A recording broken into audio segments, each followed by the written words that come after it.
Well, the national minimum wage is a step closer to becoming a law. The bill was voted in Parliament yesterday afternoon. 202 MPs voted yes, 17 were not in favour, while one MP abstained. COSATU has hailed it as among the most historic and progressive changes to South Africa's labour legislation. Now, the new law determines that 20 rand an hour will see 6.4 million workers, or 47% of the country's labour force, enjoying a raise in their hourly wage. COSATU says that this will amount to an additional 5.5 billion rand in monthly wages for half of the country's workforce. The national minimum wage proposals faced huge criticism from several quarters as being too low. President Cyril Ramaphosa championed the proposals. Farm and domestic workers will be brought up to 100% of the national minimum wage within 2 years. Parliament will also be passing legislation that will significantly expand access to unemployment insurance fund by increasing unemployment benefits from 8 months to 12 months, among other changes. All right, well, joining us in studio to unpack the legalities of the changes is the legal manager at Strategy Labour Solutions, Advocate Tertius Wessels. Thank you very much for coming through and joining us here on Afro Breakfast. We appreciate your time, sir. Good morning, and thanks for having me. All right, so 3 labour bills giving effect then to the national minimum wage. As a labour law expert, what were your sort of first impressions of these sort of changes, or proposed changes rather? I think if you look at the 3 bills that are in question, you're looking at the Basic Conditions of Employment Act bill, the Amendment Bill, the Labour Relations Amendment Bill, and obviously the National Minimum Wage Bill. Now, there is a lot of controversy regarding some of the proposed changes that we are going to see implemented during the later part of this year. My principal view, if you look specifically at the National Minimum Wage Bill, is that I think it's a step in the right direction. It's not going to address poverty and remedy the situation that we face as far as inequality and poverty is concerned, but it is a step closer in the right direction. As a country, we already have various sectors and industries that are regulated by sectorial determinations or bargaining council main agreements, and those industries and sectors have minimum wages already applicable in them. So the National Minimum Wage Bill kind of seeks to address those industries and sectors that are not governed and are not regulated. Those industries that aren't regulated are known for really a lot of exploitations. They really do they tend to exploit workers. They tend to get workers that are coming from, other parts of Africa, whether it's Zimbabwe or the Congo or wherever, and sort of give workers whatever that they give them. And those people kind of don't have any recourse really to do anything about it. So then what are the legal implications then of having this national minimum wage, and what's the recourse then for a worker who finds himself in that kind of a position where they feel that they really don't have any kind of recourse should those laws not be implemented by their employers? So there's a committee that's going to be established in terms of the National Minimum Wage Bill that's going to seek to ensure enforcement of the Act, and will also deal with non-compliance issues. Ultimately, when you do not receive the wage that you are entitled to in terms of law, that is an issue that normally gets escalated to the Department of Labour, who then actually comes and investigates. And they also have a tendency to investigate other terms and conditions of employment. And where employers are found to be in non-compliance, you face non-compliance orders, you face fines, etc. So there would be a recourse available to the employees. But it's also a recourse available to employers, because we see that the National Minimum Wage Bill is going to have a tremendous impact in as far as wage bills for employers on a monthly basis is concerned. And not many employers would be able to afford this new wage of 20 rand per hour.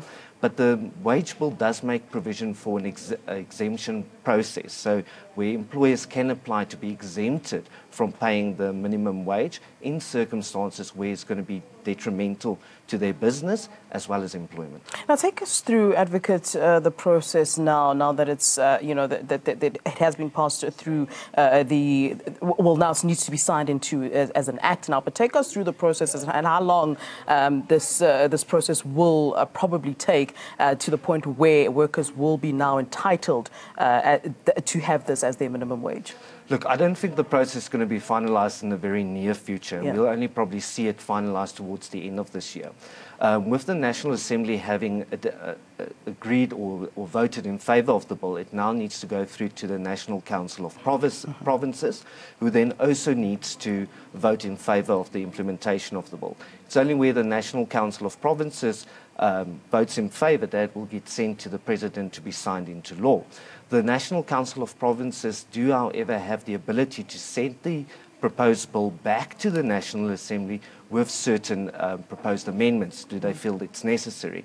And if there's an agreement, then obviously it gets signed into law. But if there's no agreement, then we still have to go through a mediation process, whereafter it then will only get sent to the President to be signed into law. So, it's a very time-consuming process, and they need to make sure that whatever law that you are going to pass will ultimately be constitutional, to avoid as many possible litigation that might follow afterwards. Now, Advocate, this seems like quite a long process then, and I mean, you speak about the issue of implementation and the implementation date, and, you know, we've read out this morning that, you know, within 2 years it's proposed that this sort of kicks in, and when workers are then, by 2 years, would have to have this kind of minimum wage.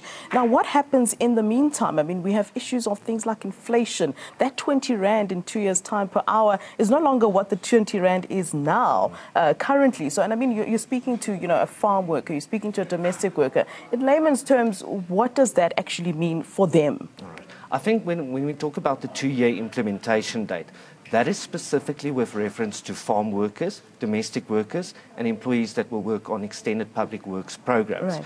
Those employees will start at a lower rate. So farm workers would start at 18 Rand per hour as their minimum wage, domestics at 15, and I think employees on extended public works programs are about 11 Rand. And the idea is then to, over a period of time, get them up to earning the 20 Rand per hour.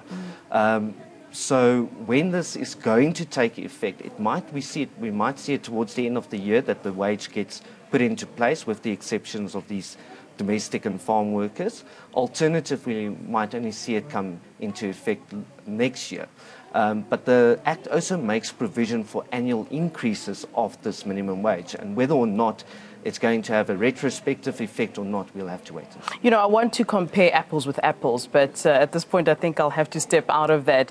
You know, in South Africa, it seems everybody can have a domestic worker, but you look at, you know, you go overseas, and it's only the really affluent who can afford to have an in-house sort of domestic worker. And it speaks to, you know, the issues of South Africans perhaps being exploitative sort of employers. How are they getting it right, you know, overseas, in terms of having a better, I suppose, labour relations for those that are working these kinds of jobs?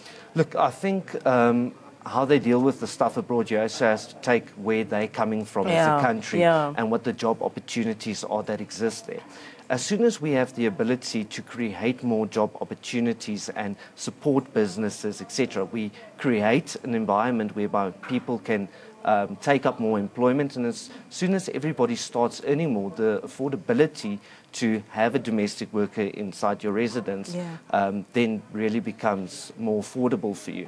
In this instance, and I think that's maybe one of the reasons why domestic workers and farm workers, their wages will only be implemented over a period of time, is because if you now all of a sudden expect employers to fork out an additional 1,500 Rand a month in a situation where you have so many people that are struggling with debt, etc., that is going to lead to a lot of job losses. It's already anticipated that the implementation of the minimum wage will result into between 600 and 700,000 job losses potentially.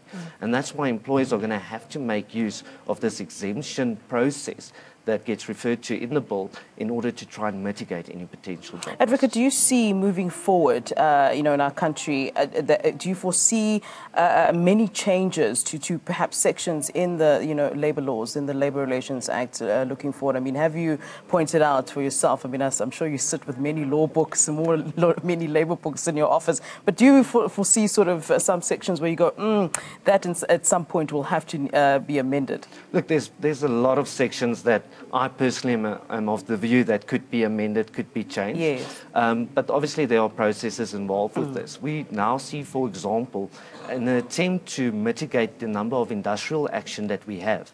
The Labour Relations Amendment Bill proposes that before a trade union, for example, can embark on a strike, there's a ballot process that now needs to take place, which is not something that we currently see in our legislation. So there are some positive changes, and sometimes there are some changes that makes you think, listen, I'm not sure if this is the right thing, but those changes that get implemented will ultimately have to be challenged through our legal system and processes to see whether or not it actually infringes on a right of some sort. All right, it was a great pleasure speaking to you. Thank you very much for giving us your time. So, Advocate Tertius Wessels, Legal Manager at Strategy Labour Solutions, our labour law expert this morning. We thank you. Thank you.